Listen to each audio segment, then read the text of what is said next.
Good morning everyone, তোমরা সবাই কেমন আছো? আশা করি তোমরা সবাই খুবই ভালো আছো, আমিও খুবই ভালো আছি। তো সকাল সকাল ছোট্ট একটা মিনি ব্লগ নিয়ে চলে এলাম তোমাদের সঙ্গে দেখা করতে। তো দেখো, সকালে ঘুম থেকে উঠে যা টুকিটাকি বাসি কাজকর্ম সেরে নিয়ে চলে গেলাম স্নান করতে। তো স্নান টান সেরে নিয়ে নিজের রুমে এসে সানস্ক্রিন মেখে নিলাম ও সিঁদুরও টিপ পরে নিলাম। তো এখন না আমার প্রচণ্ড হেয়ার ফল হচ্ছে।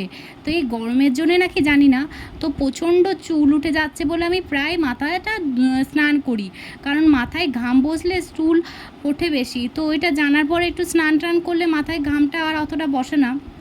তো ভালো করে চুল টুল আঁচড়ে নিলাম। তো আমার মেয়ে খেলা করে বাড়ি চলে এলো, তো ওকেও স্নান টান করে ফ্রেশ করে দিলাম। তো ওকে জামা টামা পরিয়ে দিলাম, দিয়ে চুল টুল আঁচড়ে ওকে সানস্ক্রিন মাখিয়ে দিলাম। তো ওকে কিন্তু আমি বেবি সানস্ক্রিন মাখাই। তো ওকে সানস্ক্রিন মাখিয়ে টাখিয়ে দিয়ে ও তো লাঞ্চের টাইমও হয়ে গেল। তো আমার মেয়ে চলে গেল ওর ঠাম্মির কাছে, ওর ঠাম্মির ফোন আনতে, কারণ আমার মেয়ে ফোন ছাড়া একবারও খায় না। তো ওই দেখো ওর ঠাম্মি ফোন নিয়ে চলে এলো, ওকে আমি ভাত খাইয়ে দিচ্ছি। তো আগে দেখে নিল আজকে কি আছে মেনুতে। তো দেখে মাছ আছে, তো খুবই আনন্দ। তো আমরা দুজনাই মা মেয়ে মিলে একটু ঘুমিয়ে নিয়েছিলাম দুপুরে।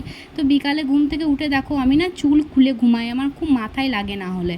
তো চুলটা বেঁধে নিয়ে দেখি এসে আমার মেয়ে সব হলুদ টলুদ নিয়ে খেলা করছে। তো ওকে হাতটা ভালো করে আমি ধুতে বললাম, তো হাত মুখ ভালো করে ও ধুয়ে নিল।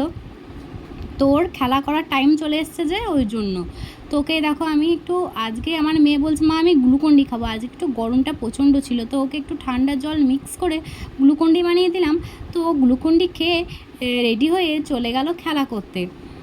তো আমার মেয়ে দেখো খেলা করতে যাওয়ার সময় মনে পড়ে গেছে যে ও লিপ বাম লাগাতে ভুলে গেছে। তো ও নিজে থেকেই লিপ বাম নিয়ে লাগিয়ে নিয়ে আবার রেখে দিল। তো এই দেখো আমার মেয়ে বেরিয়ে পড়লো খেলার উদ্দেশ্যে।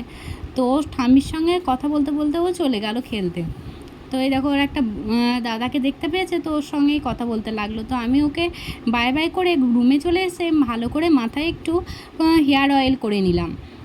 তো তারপরে স্নান টান সেরে সন্ধে টন্ধে দিয়ে নিলাম।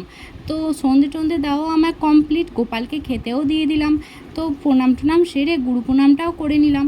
তো দেখো আমার মেয়ে পড়াও করে নেওয়া হয়ে গেল।